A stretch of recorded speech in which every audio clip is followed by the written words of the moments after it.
এই সূত্রটাকে আমরা একটু মনে রাখার জন্য একটু মজা করতে পারি। সেটা হচ্ছে যে দেখো M1 U1 প্রথম থেকে আমরা দেখছি খুব খাতির বন্ধুত্ব, আবার M2 U2 এদের সাথেও খুব খাতিরের একসাথে থাকে, তাই তো? M1 U1 আর M2 U2। এখন দেখো এখানে কি ঘটনাটা ঘটছে, এখানে ঘটনা ঘটছে দেখো M1 থেকে M2 কে বাদ দেওয়া হয়েছে, M1 থেকে M2 কে বাদ দেওয়া হয়েছে, তাহলে M1 এর কি একটু কমে গেল না? যে আমাকে M1 থেকে আমার থেকে M2 কে বাদ দেওয়া হয়েছে, তাহলে আমার একটু কমে গেল না? কমে গেল তো। এখন কমে যাওয়ার কারণে ওর একটু মন খারাপ। এখন ওকে বলা হয়েছে ভাই তুই মন খারাপ করিস না, তোর থেকে কমে গেছে ঠিক আছে, কিন্তু তোর সাথীকে তোর সাথে দিয়ে দিয়েছে। দেখো M1 U1 ওর সাথীকে কিন্তু ওর সাথে দেওয়া হয়েছে, ঠিক আছে? এখন M2 বলছিল কি তাহলে আমার সাথী কই, ওকে তোর সাথীটাকে দেওয়া হয়েছে, তাহলে আমার সাথী কই? তখন ওকে আবার দেখো +2 M2 U2 ওর সাথীকে নিয়ে এসে দেওয়া হয়েছে।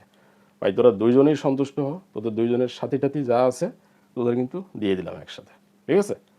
আর নিচে হচ্ছে M1 + M2, ক্লিয়ার? আবার দেখো পরেরটা কি হয়েছে যে M2 থেকে M1 কে বাদ দেওয়া হয়েছে। M2 যদি আমি হই, আমার থেকে M1 কে বাদ দেওয়া হয়েছে, আমার একটু কম পড়ে গেছে না? তাহলে আমার একটু মন খারাপ, আমার মন খারাপকে ভালো করার জন্য আমার সাথে আমার সঙ্গীকে দিয়ে দিয়েছে দেখো U2, M2 U2, মানে আমি পাবো। কিন্তু এ তো এর সঙ্গী না, এমন তো U2 এর সঙ্গী না, বিদায় ও এতে কোনো তৃপ্তি নাই ওর। তাহলে ওর একটা বলছে যে তাহলে আমার সঙ্গী আমাকে দিতে হবে, আমার সঙ্গীটা কোথায়?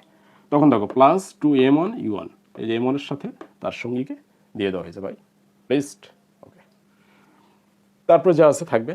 এই হচ্ছে V1 V2 এর সমীকরণ। আমরা যদি এটাকে আরেকটুভাবে অন্যভাবে মনে রাখতে চাই তাহলে দেখো এই সমীকরণটা তোমরা ফলো করতে পারো। সেটা কি? দেখো এটা হচ্ছে M1 - M2 বাই হচ্ছে M1 + M2 whole U1 plus